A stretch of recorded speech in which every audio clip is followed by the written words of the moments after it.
You start your Ford vehicle and suddenly see the message steering assist fault service required appear on the dashboard. Sometimes the steering wheel feels heavier than normal, while other times the warning shows up briefly and disappears after restarting the car.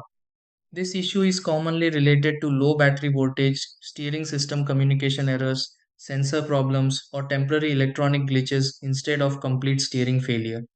In many situations, the power steering system enters protection mode after detecting unstable electrical conditions or interrupted sensor readings. Before assuming the steering rack needs replacement immediately, these are the steps you can try to fix this and clear the steering assist notice safely.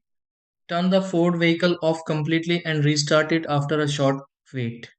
2. Check the car battery condition because weak voltage can trigger steering faults. 3. Inspect battery terminals for corrosion or loose connections carefully. 4. Drive the vehicle slowly and test if steering feels unusually heavy.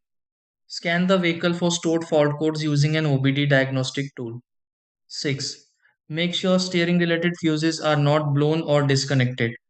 7. Reset the notice by restarting the vehicle after repairs or battery charging.